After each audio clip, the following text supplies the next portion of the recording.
welcome to Lilybug's Library. My name is Linda.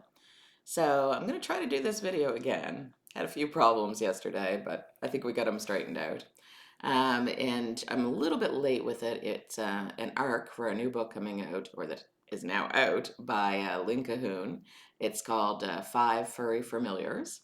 And I planned on having the video out before the book came out, but life got in the way. So, so here we are now, anyway.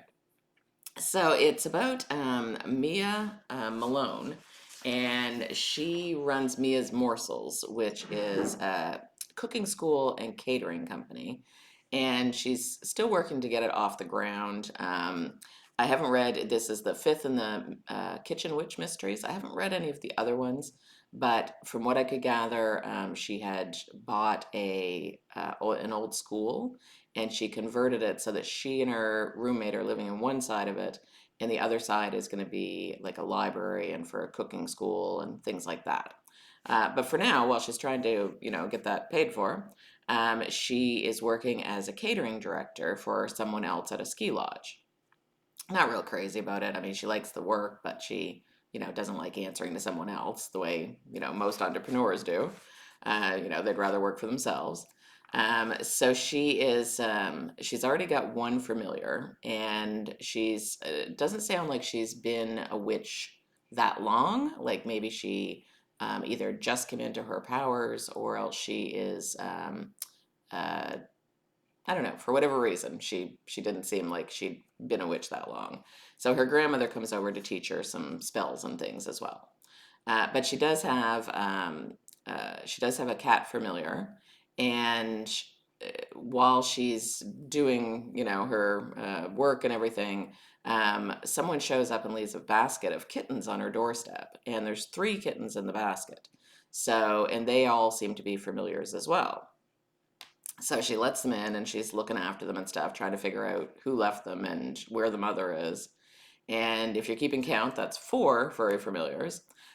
So she has a boyfriend named Trent, and Trent also ends up with a familiar being dropped off at his house. But in his case, it's a Maltese dog, a puppy, and well, I don't know if they said it was a puppy. It's a Maltese dog anyway, and it's a hellhound apparently. So not what you'd expect for a hellhound, but that's what he got. So that makes five of them.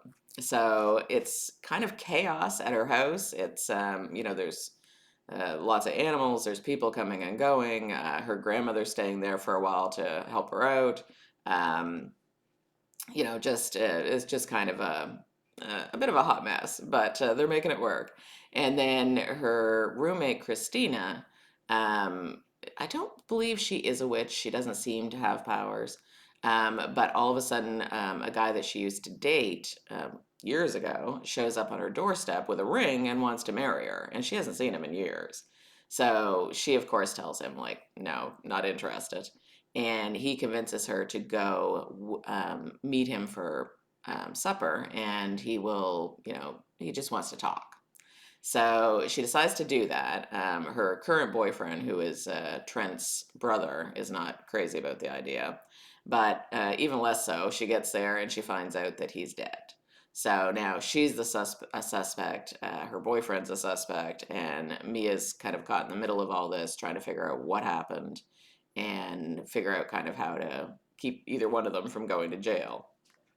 So it's very interesting. There's lots going on. Like I said, there's the Mia herself is an interesting character, and she has a decent relationship with the chief of police. So that also makes it.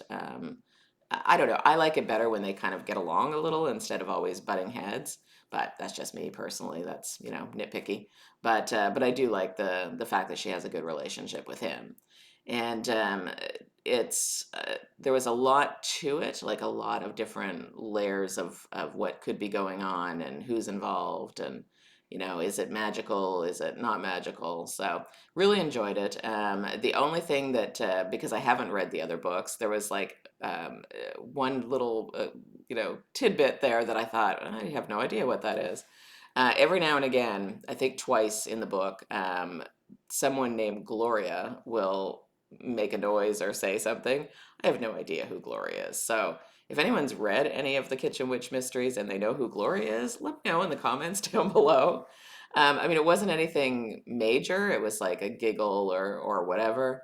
Um, I think, just a guess on my part, that Gloria is maybe the spirit of the house or something. But anyway, I don't know. So if you know who Gloria is, let me know. But yeah, the book was good, and it came out on February 20th. So it is out now. If you are looking for it, you should be able to find it on Amazon and everywhere. And that's it for me today. I give it 3.5 rounded up to 4 out of 5.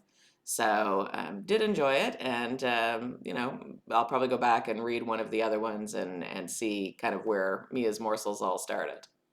So I hope you guys have a good day, and I'll be back in a day or two to talk about March. All right, talk to you soon, friends. Bye bye.